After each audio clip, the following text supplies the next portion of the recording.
كان الا مشينا بهذا المنطق تاع اللي يقول باللي الصحراء مغربيه نقطع معها علاقتي، معناتها اكثر من 100 دوله في العالم نقطع معها علاقتنا، ونخلق في مشاكل مع اسبانيا، مع فرنسا، مع ايطاليا، مع البرتغال، مع كذا على القضيه الصحراويه.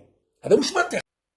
اذا المشكل اللي صرا ما بين الجزائر وادى الى هذا الخلاف وهذا الفوضى وهذا الشيء هو اعتراف الرئيس الفرنسي ماكرو بمغربيه الصحراء. السؤال مطروح: هل هذا السبب كافي انني نورط الدوله الجزائريه كامل في كلمه قالها ماكرون؟ ومن بعد ماكرون يعترف بمغربيه الصحراء، ومن بعد وراه المشكل. ما دام هكذاك وعلاش ما قطعناش مع امريكا وترامب؟ السلام عليكم، أسعد الله مساءكم بكل خير. تحية طيبة لكل المشاهدين، أتمنى أن يكون الجميع بخير. نحن على البث مباشرة الساعة 8:30 بالتوقيت المحلي باريس، 8:30 بالتوقيت الجزائر، 7:30 بالتوقيت لندن. اليوم السبت 24 جونفي 2026. مرحبا بالجميع. أخبار سياسية. ما تم بثه عبر القناة الفرنسية هو مساس برئيس الجمهورية بالدولة الجزائرية عندما سمحت القناة بتمرير جملة وليد ملوكة مجهول النسب ضد رئيس الجمهورية عندما قال كلمة فوايو. أولا كلمة فوايو بالمفهوم يعني بالشرح، فوايو معناتها واحد مجرم فاسق فاسد، سياسيا فاسد مجرم مدان، يعني واحد يكون عنده إدانة. نقدروا نطلقوا كلمة فوايو على رئيس حكمت عليه المحكمة وأدين رسميا، ممكن قانونيا ممكن نقدروا نطلقوا عليه نقولوا ستان فوايو، المحكمة حكمت عليه بالسجن أو بغرامة، إذن فوايو. حتى ويكون رئيس جمهورية سابق لكن فوايو لأنه محكوم عليه، عنده حكم قضائي. بالرغم من أنه يسمح إطلاق كلمة فوايو على رئيس مدان محكوم عليه، لكن في العرف الإعلامي وفي المهنية لا يجوز، لأنه مهما يكون كان رئيس ما تقولش عليه فوايو، تقول المتهم الرئيس السابق ساركوزي. قلت أنه نقاش هذا الموضوع نتاع قضية اللي القطرة التي أفاضت الكأس في اعتقاد البعض، لأنه مشكل الجزائر مع فرنسا هو أنه فرنسا اعترفت بمغربية الصحراء. هذا هو القشة التي قسمت ظهر البعير. إذا كانت هذه هي الحكاية، السفير الفرنسي يقول باللي هذا الأمر ناقشناه أشهر وأسابيع قبل مع الجزائريين وتكلمنا عليه ويعني موش فجأة. الأمر الثاني، وهذا اللي أنا قلته في وقته وكذبتوني، يتذكروا قلت لكم أنه الرئيس الفرنسي أخبر الرئيس تبون على هامش لقائه في إيطاليا، قال له بلي راني رايح نعترف بالصحراء، لكن اضرب النح، يعني خلينا نفوتوا كذا، عندي مصالح نفوت. من بعد رئيس تبون قال له لا، لو كنت تعرف، لو كنت دير هذا راي يعني نزعف ما نقبلش. هذا الكلام انا كنت اتذكره وقلته في وقته من مصادر رسميه من ايطاليا، يعني واحد من الوفد الرسمي اللي كان مع تبون قالها لي، قال لي بزديره شوف شراو كاين وش كاين. انا قلتها وقلت له، سالته قلت له نقولها، قال لي قول. قال لي ماكرون راهو خبر الرئيس قال له بلي كذا وكذا وكذا وكذا كي قلت انا. بعدها لما صرا الاعلان خرج لنا بيان وزاره الخارجيه احمد عطاف يقول لك تفاجأنا في الجزائر انه ما تمسخرش بيا عطاف، يا ربي قلنا لكم قبل. السعيد بزديره قال لكم قبل، قال لكم لا تلاقى مع ماكرون في طاليان وراه قال له كذا وكذا. كفايه تقول لي تفاجأنا، تعوز تحشي لي ترجعني حمار. هون على بالي بلي يخبروا وتبون قالوا نزعف. من أكد هذا الخبر؟ أكد هذا الخبر هو السفير الرسمي اللي هو السفير غير معتمد، السفير الجزائري اللي هو السفير غير معتمد في باريس اللي هو شمس الدين حفيظ.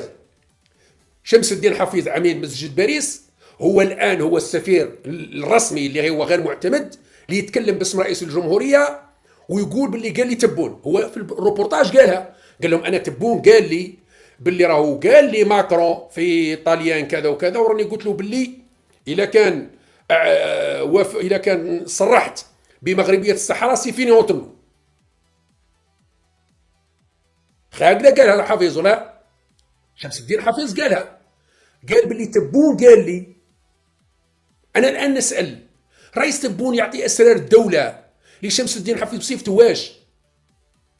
شمس الدين حفيظ فرنسي، فرانكو الجيريان، فرنسي جزائري، عميد مسجد باريس، لأنه مسجد باريس فرنسي.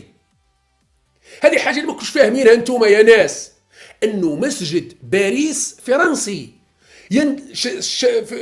مسجد باريس تسيره جمعية فرنسية تعتمد، يعني اعتمادها وقوانينها والقانون الأساسي تاعها فرنسي، ما هي جزائرية، تخضع للقانون الفرنسي، قانون وزارة الداخلية الفرنسية اللي يعطي لاغريمون. شمس الدين حفيظ هو روتايو ماهوش سعيود. إذا المشكل اللي صار ما بين الجزائر وأدى إلى هذا الخلاف وهذا الفوضى وهذا الشيء هو اعتراف الرئيس الفرنسي ماكرون بمغربية الصحراء. السؤال مطروح، هل هذا السبب كافي أنني نورط الدولة الجزائرية كامل في كلمة قالها ماكرون؟ ومن بعد ماكرون يعترف بمغربية الصحراء، ومن بعد وراه المشكل نقطع علاقتي معاه وندير المشاكل. مادام هكذاك وعلاش ما قطعناش مع امريكا وترامب؟ اذا مشينا بهذا المنطق تاع اللي يقول باللي الصحراء مغربيه نقطع معها علاقتي، معناتها اكثر من 100 دوله في العالم نقطع معها علاقتنا، نقطع علاقتنا ونسحبوا السفير. لماذا؟ لانه هذه الدول تعترف بمغربيه الصحراء. لا، ملف الصحراء الغربيه لازم نحطوه على جنب.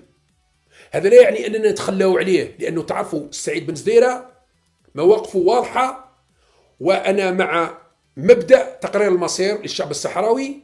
وعندي كلمة اللي حافظها من المرحوم هوري بومدين، أنه ناصرنا ونناصر الشعب الصحراوي حتى ينال استقلاله. نحن في نصرة الشعب الصحراوي المحتل المظلوم المضطهد، ولكن ما نحطش راسي وراس الصحراء الغربيه في الشاشيه. دوكا ما نجمش نحط مصير الدوله الجزائريه مع مصير الصحراء الغربيه في نفس الطريق. لا، الصحراء الغربيه منا، القضيه الصحراويه منا، والقضيه الفلسطينيه منا، والجزائر. انا بالنسبه لي الجزائر اولا، تخلي الشعب في رمضان. انا اساند القضيه الفلسطينيه واساند القضيه الصحراويه وادافع عن القضيتين، ولكن هذا لا يعني انني اتخلى على مصالحي دولة جزائرية. مصالح الدولة الجزائرية أولا، ومصالح الدولة الجزائرية ثانيا، ومصالح الدولة الجزائرية ثالثا، ثم مصالح الدولة الفلسطينية رابعا، ومصالح الدولة الصحراوية خامسا. مصالح الدولة الجزائرية أولا وثانيا وثالثا، أولا وثانيا وثالثا، ثم نروح نشوف القضية الصحراوية والقضية الفلسطينية. أنا لا أطبق فكرة مخلي راجلها ممدود وراح أطلع على محمود، مخلي راجلها ممدود وراح أطلع على محمود. أنا مخلي الجزائر واخدة ونخلق في مشاكل مع إسبانيا، مع فرنسا، مع إيطاليا، مع البرتغال، مع كذا على القضية الصحراوية. هذا مش منطق، هذا مش منطق، ما يدخلش العقل، ما يدخلش العقل. نعم أدافع على قضية الصحراء الغربية بما لا يضر بالمصالح الجزائرية. إذا كان أنا كما يقول لك الناس نغرق الجزائر وتزيد نخسر القضية الصحراوية، وأنا وش درت؟ لا، اسمح لي يا سي محمد، الجزائر أولا، الجزائر ثانيا، الجزائر ثالثا، ثم القضية الفلسطينية والقضية الصحراوية. هذه الحقيقة، وهذا هو هذا هو التصريح اللي لازم ينقال. إذن الرئيس الفرنسي صرح بتصريح وأخبر الرئيس الجزائري قبل ما يصرح به. من المفروض، أنا الآن نعطي رأيي، من المفروض الرئيس الجزائري مش يدير له الشرط يقول له اسمع تستعرب الصحراء الغربية نقطع علاقتي بك. هي ماكرون يقول لك طص فيك، انا تهدد فيا انا تقطع علاقتك، الله يسليك، اش راح ندير لك؟ زعما دير لي انا شونطاج، اسمع تستعرب الصحراء الغربية نقطع علاقتي، ايه تقطع علاقة تزز معاه، راك تشد عليا الاكسجين. المفروض انا لو كنت جيت في بلاصة تبون، انا جيت في بلاصة تبون نقول لماكرون، نقول له اسمح لي اسمعك، الهضره هذه مش وقت هذوك، انا في طاليان، انا عند العرس تاع الحاجه ميلوني، راهي دايرت لنا عرس والطعام واللحم، خلينا نفوتوا العرس تاع ميلوني ونتقابل انا وياك راس راس، راجل، نديروا رونديفو السيمانه الجايه، روح لي للجزائر مرحبا بك، نشوي لك خروف مشوي، او نجيك ثم نشوف لي حلوف مشوي في باريس، يجيك يضرب لي حلوف مشوي محمر 100 ونقعدوا نقصوا راس، ونروح نتلاقى معاه ونقول له ودي لا، يعني هكذا راك شوف، يعني نقول له ماكرون شوف فايدتك وين، شوف يعني الخساره تاعك وين والفايده تاعك وين، وشوف المصالح منا وشوف منا، واذا كان لازم تقول باللي كذا قول، بصح ماشي بهذه الطريقه، بطريقه خدها اخرى، يعني نلقاو صيغه، ماشي نخشن راسي قال سي محمد لو كانت تستعرض تاع الغربيه انا ولا اني شاد حجره في يدي واللي يخرج من الصف نتيري على قسامه، فهمت؟ صوارك معايا سواء تلعبها من وراني نتيري على قسامك وما استعرضش بك، هذا مش خطاب سياسي، هذه مش دبلوماسيه، هذه مش عنكه. علينا ان نراعي المصلحه العليا للوطن، وعلينا ان نتاقلم مع الاوضاع ونراعي مصالحنا اولا، ثانيا، ثالثا، ثم.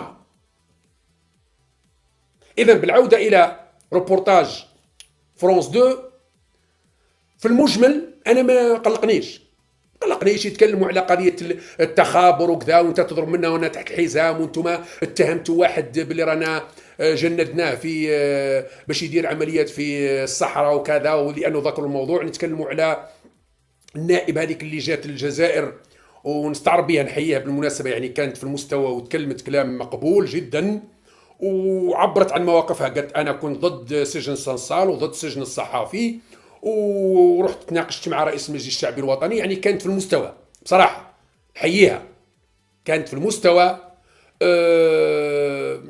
التدخلات الاخرى اللي يتكلموا نفس الشيء، كل واحد كيفاش عطى رايه، يعني مقبوله. النقطه السوداء انا بالنسبه لي، النقطه السوداء في هذا الروبورتاج هي اتهام وليد ملوكه الذي سمح بتمريره في القناة، وهذا الأمر هذا مرفوض. ونعاود نجدد ندائي وطلبي، علينا أن نرفع دعوة قضائية.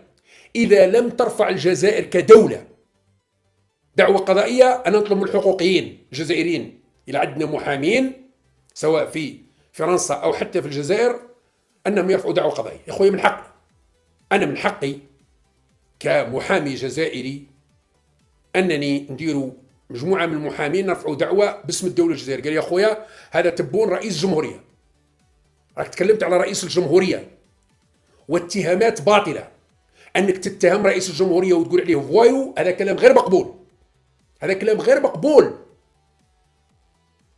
مرفوض. على اي اساس تقول الكلام هذا؟ عندك حكم قضائي ضده؟ عندك اي تهمه باينه ضده باش تتكلم هذا الكلام؟ هذا امر غير مقبول. إذا نجدد النداء للمحامين الجزائريين أنهم ما نسكتوش على حقنا، لأنه إذا كان سكتوا على حقهم الخطرة الجاية يشيحوكم بنطلون واحد ويخرجوا وليد ملوكة كل يوم يعرض في كتافه. إذا علينا أن نضع حد لهذا التطاول ولهذا الخرق الفاضح وهذا التجاوز الخطير. أوكي، فاصل ونواصل. أختم به لنا دائما باختصار بالواقع أن الوقت فهمنا. أنا لم أتكلم على عصابات التي تحول المساعدة الإنسانية وكل المساعدة الإنسانية الموجهة إلى الشعب الصحراوي تتاجر بالمخدرات والتي تسوق أنا لا أدخل هذا النقاش إلى كل نقاش عن طريق طرحت عليك سؤال واضح، كنت أنتظر منك الجواب. ما هو موقفك من جمهورية كاتالونيا؟ شكرا. فقط للأسف لم تجبني عليه. أجبت عليه. أجبت شكرا جزيلا. نعم أو لا؟ شكرا. الشعب الصحراوي يحكمه القانون الدولي، وهو شكرا جزيلا لكما. شكرا. تجاوزنا الوقت المخصص لهذه الحلقة. الدكتور يوسف شهاب، أستاذ العلوم الجيوسياسية والتنمية الدولية في جامعة باريس 13، المستشار السابق للأمم المتحدة في منطقة المغرب العربي وشمال إفريقيا، على تلبية هذه الدعوة. كل شكر جزيل لك. أيضا في الاستوديو السيد أبي بشراي البشير، ممثل جبهة البوليساريو في فرنسا، على تلبية هذه الدعوة. أيضا كنتم معنا في فقرة وجها لوجه. انتم مشكل انكم تكذبوا علينا، خلوها عليا انا دابا. شنو الاقتصاد العام الجاي؟ انهيار في سعر الدينار يعكس انهيار منظومة الحكم، يعكس فشل منظومة الحكم، يعكس كذب منظومة الحكم التي تعد ولا تفي بوعودها. اليوم نسمع أخبار أنه سعر الدينار الجزائري أو بالأحرى سعر الأورو وصل وفات حتى 280 دينار. كارثة. سعر الأورو الواحد يفوت 28,000 سنتيم. كارثة. يعني قبل نهاية السنة ممكن يوصل 30. السؤال المطروح الآن لماذا؟ الجواب بكل صراحة أن الشعب الجزائري الآن أصبح لا يثق في السلطة، لا يثق في الدولة. الآن اللي عنده 4 دورو بالدينار الجزائري يحولها لسببين. السبب الأول هو الاستعداد للهروب. الشعب الجزائري كله اللي عنده شوية دراهم راهو هرب، اللي ما قدرش يهرب لأوروبا لأنه الفيزا صعيبة راهو يهرب لسلطنة عمان، للإمارات، لقطر، لإسطنبول. واللي يقدر لأوروبا بطريقة قانونية يقدر، ما يقدرش حرق. راكم تشوفوا البواخر الفلايك هذا السريع يوميا 20-30 فلوك راهم الناس تهرب. الناس راهي تهرب. واحد ما أصبح يثق في منظومة الحكم في الجزائر. الناس راهي تهرب. هذا هو سبب ارتفاع الأورو. اللي عنده 4 دورو يقول لك ما عنديش ضمان، نشتريهم أورو ونخبيهم، أو نشتريهم أورو ونهربهم، خرجوا من الخارج. الناس راهي تهرب في دراهمها أو راهي تخبي في دراهمها، لأنه التضخم اللي راهو موجود لم تشهده الجزائر منذ أيام الدولة، أيام الأمير عبد القادر. كاش